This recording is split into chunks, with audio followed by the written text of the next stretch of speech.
day. This early one has basically become the de facto signing day, and just a culmination of so much hard work that has gone into this to really set themselves up for bright futures. And so congratulations to everybody out there signing today, and just a real special day for everybody. I think as we just kind of touch into, our process, I think the best way to look at recruiting nowadays is it just kind of sums up that theory, it takes a village. The amount of people now who have their hands in this recruiting process and who help us ultimately get where we want to go is enormous. From our staff to people on campus to people in the athletic department, this is a huge undertaking. And it's an extremely competitive environment. And for us to sign the class that we were able to sign today, it takes a lot of help from a lot of different people. And so just kind of want to roll through a little bit and give some credit where credit is due. Obviously, as the head coach, I'm the one who gets to stand up here on this podium, but there's a lot of people who play a huge role in this thing. And so it starts with Derek Miller. Derek's our general manager. He's the one who kind of runs this whole thing and puts all of this together. Him and his team have done a phenomenal job with this thing. Jasmine Johnson and Tori Harris on our unofficial visits, Kay Brashears and Kayla Hudson on our official visits, and then our social media team of Brent Greenberg, Duncan Boone, Zach Smith, and Brett Burnett. Really, what that group does to make people feel welcome when they come on this campus and give them a special experience is really unique. We've got a group of students that have been with us since day one in that recruiting office. Blade Clark, Nicole Monsele, Tom Barbaro, Caspian Svensson, Brian Edwards, and Peter Petrov. They joined us last January, and they've been instrumental in helping us. And then we had Justin Wilson, Hannah Kratt, Alexis Williamson, Miriam Bustle Alonzo, and Akeem Thompson join us in June, and that group of 11 students has played a pivotal role. We can't run visits with 135 kids at game day without the help from students on Duke's campus, and so that's a little bit of a recruiting pitch too, maybe for the next group to come out and help in the next cycle. And then there's a lot of people on this campus who put a lot of time and effort into visiting with people and taking away weekends, and so obviously Nina King, our athletic director, she's at every official visit. She welcomes the group onto campus, and that means a lot that there's alignment at this university from the top down. Heather Ryan, our deputy athletic director, has done a great job linking us to campus and getting us involved with the right people. Jacqueline Davis, our associate director of academics, who's taken away a lot of weekends from her family to visit with recruits when they come on campus.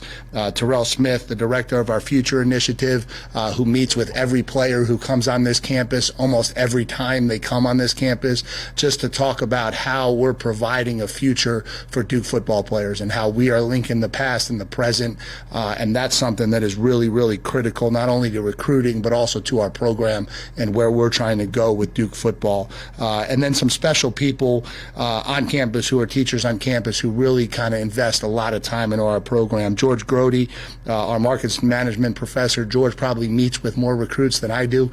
He volunteers his time relentlessly to help us, and so we certainly appreciate it. Rosie Canizares, who does a lot with sports medicine and helping kids who are interested in those fields. Eric Lindsay, who represents the Fuqua School of Business, and there's many others, but those three kind of stand out with the amount of time that they put into this thing. And then a special shout out to Randy Coles over at the Washington Duke and that whole team. We spent a lot of time at the Washington Duke. That's a big part of our experience in the recruiting weekend, and those people have been phenomenal to us. And being able to utilize the Washington Duke Inn and the JB Duke Hotel, those two entities have been awesome for us in trying to get this thing going. And then the final piece is just our former players. We've had a lot of former players come back and tell the story of Duke football to recruits, and I think that sells at an extremely high level. When you talk to our former players and what they're doing now and what their experiences at Duke have led them into, it really is special. And so thank you to all of them who came out on weekends to visit with guys. That certainly means a lot.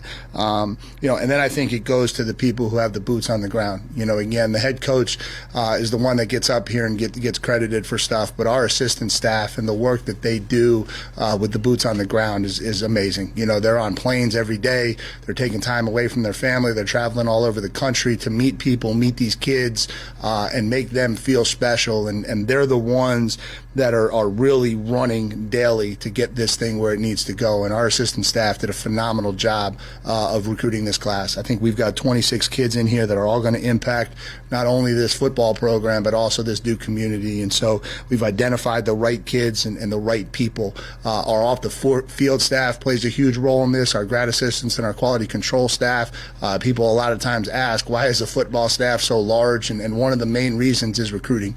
It takes a lot of people to make the connections and the relationships that we need to make for us to be successful in this process. And so thankful to all of those guys, and then to just some of the directors, again, who spent a lot of time, to David Feely in the strength room, Rosie Grant with nutrition, Hap Zarzar in medical, John Riley with our video stuff, and then Wes Piquel and Chris Woolsey and the job that those guys do getting equipment set up for all of these recruits. And again, it is a large operation when you bring recruits on this campus, and so those people deserve a lot of credit for the job that they did in putting this whole thing together. Now, as we kind of move on to the class, it's 26 kids that will forever be very special to me. This will forever be the class that first committed to me as a head football coach. And so for the rest of my career, these guys will always be first. And all 26 of them committed prior to me ever coaching a football game as a head coach, and so that's unique. And, certainly that commitment and them staying true to the process throughout this whole thing is certainly not lost on me. A couple things to me that stands out on the class, first is the balance. We really went into this thing trying to sign a football team, and you don't really know what you have when you start recruiting this class. I get hired last December, and you're knee deep into recruiting long before you ever have a practice. And so you're just going out there saying, okay, we know what our systems want to look like, we know what we want to recruit to this place. Let's go out there and let's try to sign one for every position, or as close to that as we can. And then we, obviously you find some kids that you don't want to say no to, and you find some surplus in certain areas, and then I think you start to get a feel for your roster, and maybe there's some areas where there is a little bit of depth deficiency that you want to add to. But really happy with how we were able to balance the class. I think the class represents the power of the Duke brand. We continue to talk about how Duke travels, and when you look at it, we're represented by 11 different states, 2 different countries in the U.S. and Canada, and then I think we always start at home. And North Carolina, again, is our #1 state for signees. We're able to sign 5 kids from the state of North Carolina, 4 of whom were selected to play in the prestigious Shrine Bowl, and that's something that's really important to us. And I think the other thing that makes this class special and unique is, and I was just talking about this to someone else, we were able to sign 26 kids. 9 of those kids came on visits to this campus in January. And so when you think about what that means in our first 3 weeks on the job, we were able to identify a third of this recruiting class. And so, we were able to land a lot of our top targets. And then I think we continued to do a good job of looking and searching and continuing to develop relationships. And we were able to supplement the rest of the class in that regard. And then I think the other big thing before we get into the individuals is just this. On August 1st, we had 26 kids committed to Duke. And today we signed 26 kids, the same 26 kids. And that's a testament to these kids, to the character of these kids, to the culture in our locker room, that every time they came here, they kept feeling like this place was heading in a different direction, in a direction that they wanted to be part of, and it's a credit to those families. It's not, it's unique nowadays to ever be able to say, we had 26 kids commit in August and all 26 of them signed on the first signing day. And so that's something that's very special to us and means a lot to us. Now, as we kind of move into the class, just kind of go alphabetically through it and just kind of a few superlatives on each kid. Quentin Ajiro is a cornerback from North Cobb High School in Cobb County, Georgia. Quentin will be a January enrollee. He's going to come in and play corner for us. One of the first kids I actually was talking about was in North Cobb High School, I think my second day recruiting in January, and watched some video on this kid, and we quickly got him on the phone, and we're able to kind of get the process rolling with him. Quentin's a really physical corner. I think he has elite twitch, and obviously expect big things from him. Desmond Aladuge is a defensive end from Milford High School in Delaware. You'll hear this a lot today. He's a dual sport athlete. He's another January enrollee. He had 31 sacks and 69 pressures in his high school career. So a guy who gives us a really strong presence at defensive end, can add pass rush, really good length. David Anderson is a defensive lineman from Kecoughtan High School in Hampton, Virginia. He's an elite track athlete, won the state championship in the shot put indoor and outdoor in 2022. Missed his junior year with injury, so we really kind of got on him in the spring, watching him at a spring practice. He came out to camp in the summer and was absolutely phenomenal, and so excited that we were able to add him to the program. Tony Boggs, defensive tackle from Baylor High School in Chattanooga, Tennessee, one of 3 state championships to champions this year, so congrats to Coach Tyree at Baylor on them winning the Tennessee State Championship this year. He's a two-way player on both lines that we're going to play at defensive tackle, and we think has really athletic twitch and explosiveness. Vance Bolliard is a North Carolina kid from Northern Guilford and Greensboro. He's another January enrollee. He's another multi-sport athlete, 3-sport kid, played football, played basketball, played lacrosse for the beginning part of his career. We think he's a dual-threat tight end. We think he can be an inline blocker and be physical enough at the point of attack to do those things for us, but he's also a really athletic kid who can create mismatches in the pass game. Karan Boyd is a wide receiver from Kempsville High School in Virginia Beach. He was an all-region kid on both sides of the ball, and so just a tremendous athlete, really physical, really tough kid. He's going to, again, start at wide receiver for us, but just a really talented athlete. Sean Brown at East Forsyth High School, just outside of Winston-Salem, North Carolina. He is an electric athlete. Finished 5th in the state last year in the 100-meter, had over 3,000 all-purpose yards at East Forsyth the last 2 years. He's a kid that just really jumps off the page with his electricity, and so really excited to add him. Marquise Collins from College Station High School in College Station, Texas, so obviously that one's unique. Marquise went to school with my 2 sons, and so he was one of the kids obviously we knew about coming from my previous stop, and got on him really quickly. He's a January enrollee. He's a 2-time state champion, runner-up, back-to-back years his team went there, and so congrats to Coach Huff and Coach Stoney Pryor for the jobs they did over the last 2 years getting that team to the state championship game. As a junior, he had 1,200 yards and 19 touchdowns, and was a huge force in what that team was all about, and then unfortunately missed his senior year due to an injury in preseason camp, but we expect to get him back and healthy and ready to roll. Apollos Cook at Airport High School in South Carolina. He's a January enrollee. Obviously his dad is his head football coach, and so he's a son of a coach, extremely competitive. He's a track athlete, a big-bodied receiver who can add an outside threat to us, make competitive catches. Did a really, really good job for us in camp this summer. Caleb Doris at Ensworth High School in Nashville, Tennessee. He's an all-district basketball player as well as being a really talented football player. A long, athletic kid, really projects as an offensive tackle and kind of a prototypical offensive tackle nowadays for us. Vincent Drolet is from Choate Rosemary Hall in Connecticut, but originally is from St. Lazare in Canada, just south of Montreal. Vincent has a really interesting recruiting story. So, we go up there in the spring and, get one video of him running one route, catching one ball, and jumps off the tape. And so, we invite him down to camp. He comes down to camp, has a phenomenal camp for us, and, we were able to get him committed to this class. And I think, we were able to add 2 really talented dual-threat tight ends, Vince and Vance, and so try to say that straight-faced all the time. Leon Griffin from Bayside High School in Virginia Beach. He's a 4-year track athlete as well as an elite safety, extremely athletic, had 4 interceptions and 20 pass breakups in his high school career. It's just really that rangy athlete that you want back there at the safety position. River Hansen at a Woodward Academy in Atlanta, Georgia. He's a 3-time all-region player. He's another one of those kids that we got on really early, was at one of our first junior days in January, had over 234 career tackles, probably projects more as that physical safety that can run the box and make a lot of tackles, although he is athletic and does have really good ball skills. Ethan Hubbard at a Hoover High School in Alabama, probably could play either guard or tackle for us. Another basketball player. We really like that in offensive linemen when you're trying to project offensive lineman development at the college level. Kids who played basketball, kids who have that athleticism and those physical traits really transition really well. Kendall Johnson out of Quince Orchard, just outside of D.C. in Montgomery County, another state champion, actually back-to-back state champion, so congratulations to John Kelly on that. Kendall was 28-0 in high school, and so just wrap that around your brain a little bit from a winning standpoint.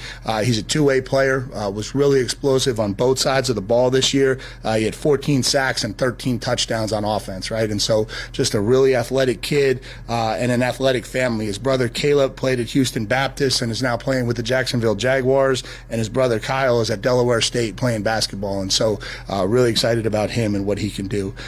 Peyton Jones out of Maury High School in Norfolk, Virginia, another back-to-back state runner-up, and so both of our incoming running backs are back-to-back state runners-up, so just really dynamic backs, both of them. He's another January enrollee, so we'll get both those guys on campus. Peyton had 3,200 all-purpose yards and 34 touchdowns over the last 2 years, and so two electric running backs that we're adding to this program.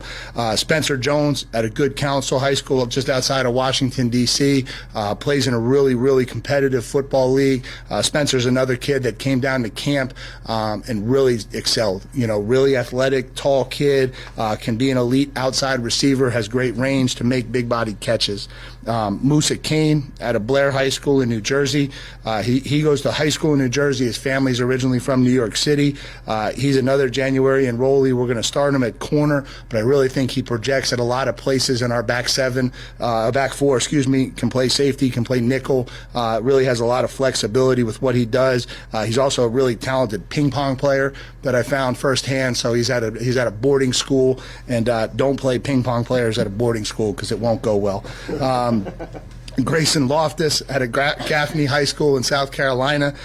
Grayson was our first commit. And so, as special as the class is, I think Grayson will be even more special for being the first captain of it. He was a 2021 state champion, two-time All-State quarterback, three-time All-Region quarterback. He was the quarterback that we targeted from the day we got hired, and really excited that he decided to stay part of this class. Reagan McCraney, another North Carolina kid at a Chase High School west of Charlotte. He's a big-bodied guard who just moves people. He's a mass of a human, extremely physical. We look at the demeanor we want from our offensive line. He certainly embodies that. Luke Margot from Stephen Decatur High School in the Eastern Shore of Maryland, an area that we were really able to get into this year. That Maryland Eastern Shore area is a really good area of football. Another January enrollee, another three-sport athlete, so he's football, basketball, baseball, just tremendously athletic. Played a lot of defensive end, but we project him to play linebacker for us. We were able to see that from him in camp this year. Kevin O'Connor at Easton High School, again on the Eastern Shore of Maryland, another three-sport kid, athletic, football, basketball, lacrosse kid, played quarterback and defensive end in high school, and he'll project as our hybrid D-end outside linebacker for us. Kamari Robinson from St. Thomas Aquinas High School down in Broward County, Florida. He's our third state champion this year, another back-to-back state champion. So congratulations to Coach Roger Harriet and the job he's doing down there. He camped here in the summer, a really explosive corner, could play nickel, really dynamic cover skills. We really look forward to adding him into the program. Terry Simmons at a Calvary Day High School in Savannah, Georgia, 61 TFLs and 16 sacks in his career, a 310-pound defensive lineman, and so he's a kid who we think comes in as a ready-made nose guard who can help and contribute. Deshaun Stone at a AC Reynolds High School in Asheville, North Carolina, extremely physical. Like when you watch his tape and you watch him run and hit people, we're going to have to teach him not to target very quick because we got to keep him in the football game. Had 8 career interceptions, can kind of really play a lot of different spots in the secondary, and just really excited about him. And then the last one, and certainly not least, is Samaj Turner at a Reagan High School in North Carolina, Winston-Salem, North Carolina. It was interesting recruiting Samaj because that's where my kids would have went to high school back in the day, and so going back into that high school, saw a lot of familiar faces, a lot of familiar people, really great people over there. And Samaj is an all-state defensive end. He had 32 career sacks, fits our defensive end position to a T, really physical, can add pass rush to what we're trying to do, and so really excited. And so happy for this class, really excited with who we were able to get, when we were able to get them, and how we were able to land them. And so looking forward to these guys coming in here and just continuing to grow what we're trying to do here with Duke football. So from there, I'll kind of open it up to questions. have a lot left. Covered a lot of ground there, so we appreciate it. You have 10 guys coming in early.